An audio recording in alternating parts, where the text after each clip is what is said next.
So what's up guys? Good day, Happy New Year. So it's been a while. So yon, welcome back again. Alam niyo, bumili na ako ng ang pangit. Bumili na ako ng cellphone holder para sa car. Para dito, para pag nagre-record ako. Kaso yung nabili ko ang pangit pala. Di ba yung typical na cellphone holder dun sa aircon nilalagay?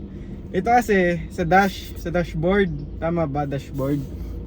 So yan o, nasa dashboard kayo. Ngayon, ang pangit kasi luwag siya o. Point. Diba? So sige, yan yun na muna. Sorry. I guess wala ba tayong magagawa dyan? Kasi pag dito naman sa isa, ang pangit. Nakaganyan kayo. Dalawa kasi siyang mode. So ganyan. Pangit ba? Try nga natin layuan. Up. So yun. Tabingin naman bro. Tabingin.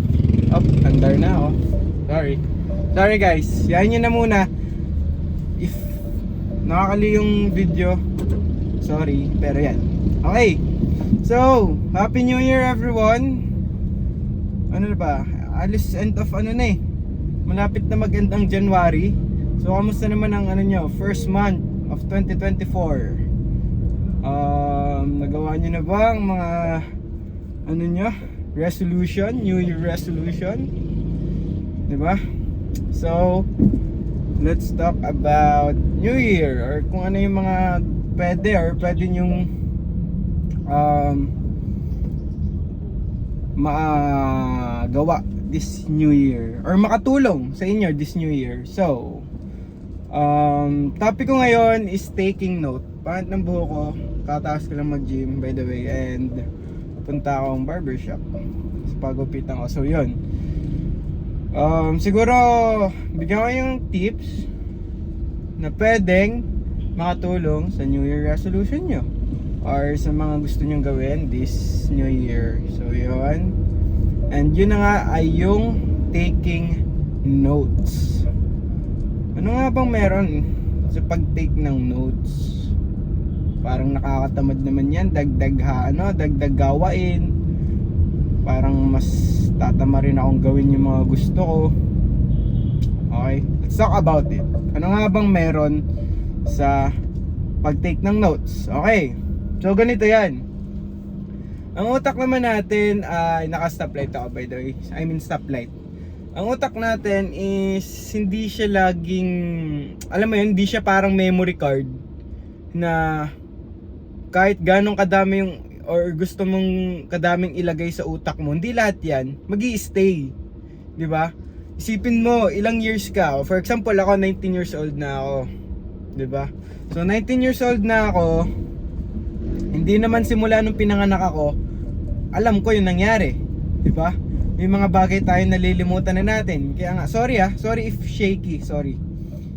'Di ba? May mga bagay na hindi na natin natatandaan. Lalo yung mga hindi naman ganun ka-importante siguro, or yung mga majority lang yung natatandaan natin, yung mga memorable, 'di ba? Like yung pagtae mo sa pants nung elementary ka, nag-ihi ka, something like that. Yun lang yung mga natatandaan natin.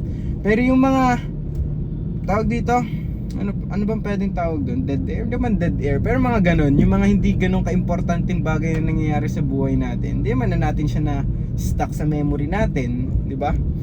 Unlike sa memory card, hanggat hindi siya puno, di ba? Pwede mong stock.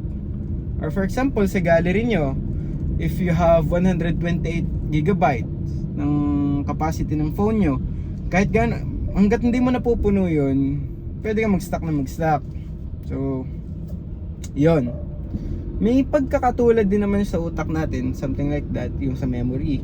Pero, ang gusto ko lang sabihin is, for example, kayo, right now, may naisip kang gawin. Parang for example, ano ba? Gusto kong mag-business ng lugawan. Ganyan. Parang wala lang. Parang bigla lang siyang pumasok sa utak mo. One thing na pwedeng makatulong sa'yo is i-note mo, 'di ba? Sobrang na natin kasi majority of the people nowadays may mga phone na. So hindi na katulad ng dati na walang phone, kailangan mo lagi may bitbit na notebook or any form of paper and ball pen, then doon ka magno-note. Unlike ngayon, cellphone, buksan mo cellphone mo, open your note na app, hindi ka na mag-type, 'di ba?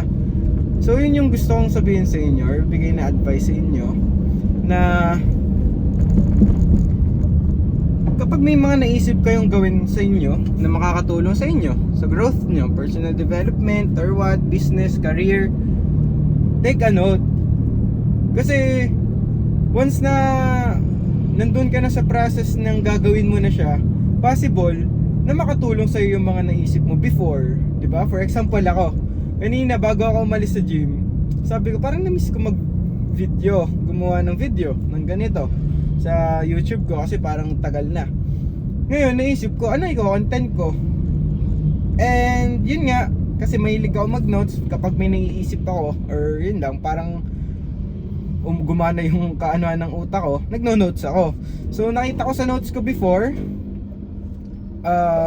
kasi may mga notes ako about content, about business, kung anong gusto kong gawin, nagno-notes ako. So madali. For example, gusto ko mag-content, punta lang ako dun sa notes ko na about sa content, and then magbasa lang ako dun, mag-check lang ako, open my camera, then video na ako. So yun yung ginagawa ko. And then kanina, nung naisipan ko mag-content or gumawa ng video, nakita ko dun, meron ako dun na yung content ko is about taking notes. So ganon. Na for example, akala lang natin wala lang siya, parang hindi naman yan, hindi naman kailangan, parang impossible naman na ayan, medyo na ano tuloy ako, parang sa lahat yung daan ko, hindi, okay lang. So yun, imbis na alam mo yun, bas sabihin mong impossible yung mga bagay, why not mag-trust ka na lang dun sa sarili mong isip, di ba?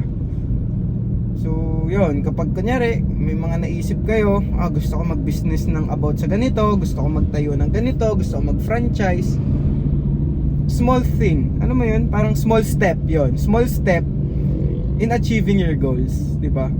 Sabi nga nila, the fastest way na para ma-achieve mo yung mga bagay na gusto mo, the fastest way para ma-achieve, the fastest way para ma-achieve mo yung mga gusto mo is take the slow step, or slow step. Tama ba? Correct me if I'm wrong, pero yun yun. Para ang pinakamabilis na way para makapunta ka dun sa destination ay yung mabagal na route. Parang ganun, something like that. Yung pinakamabagal na route, something like that. So, wag niyong baliwalain yung mga small step na alam niyo naman sa sarili niyo, it can help you sa bigger goal. So yun. So alam ko if i-start nyo, sa una parang nakakatamad. Ganun din ako, parang siguro nakailang try ako before talaga na alam mo yun, parang habit. Different ang habit. Parang naging habit na siya na every time na may naiisip ako, kunyari wala lang, parang wala kang kausap or what, mag-isa ka, and then bigla ka na lang may naisip, ganyan. Yung mga ganung bagay, habit ko na pag may naisip ako, ino-note ko. So, kapag nandun na ako or i-action ko na siya, may tulong, meron akong pwedeng balikan na, ay, ganito pala, ganyan, ito pala yung gusto ko talaga. Parang ganun. So, try to take note, and siguro journal na rin if you want. Alam niyo ito, additional, sabi nga nila, to solve your problem, tama ba? First, parang if you have problem, taking note, parang ganun, can solve your problem, something like that. Alam niyo yun, parang paano ba? Wala lang, siguro hindi kasi ako hindi ako ma-journal pa, hindi ako yung every night nagjo-journal, pero once in a while ginagawa ko siya. Pero it can help pala talaga. For example, you have a lot of problems, siguro i-take note nyo what or journal ka, mag-journal ka, parang di mo mamalayan, nababawasan yung problem mo. Parang ganun. So try nyo lang. Pero yun nga, ang main main goal this video is ma-inspired kayong mag-take note ng mga bagay na naiisip nyo lang na hindi nyo mamamalayan ay ginagawa ko na pala siya. Parang ganun. So yan, promote ko lang. I have my business. Hindi pa naman siya malaki, pero I'm proud to myself na na-start ko siya. Ano ba? Shoe cleaning. The name of my business is Jets Wash. So if you are guys interested, sige, ilagay ko yung link nung Instagram, Facebook. Also I have TikTok content na rin upcoming sa Jets Wash. So lagay ko yung link nilang lahat sa video na to. And yun, alam nyo, para sabay-sabay lang tayo mag-inspire sa isa't isa. Yung mga nanonood or what, I guess yung mga nanonood, kailangan lang din nila ng mga inspiration or what, kaya sila napapanood dito sa ganitong video. Let's help each other, no? Tapos na tayo dun sa crab mentality, no? Wala na yun, sir. Wag nang ganon. Tigil na natin yun. Hindi yun makakabuti sa atin. So, if kayo may mga kilala kayong friends na may mga gusto silang gawin, just support them instead na tawanan sila sa mga idea nila, no? Kasi hindi nakakatulong yun. Mas makakatulong pa if support nyo na lang sila, di ba? Kaya nga tayo tinawag na friends eh. So yun, yun lang. And yun guys, hope you learn something. May nakuha kayong may nakuha kayo dito sa video na to. And yun, peace. Bye bye. Soon ayusin natin itong lalagyan ng camera ko. Okay, bye guys, have a nice day. Bye bye.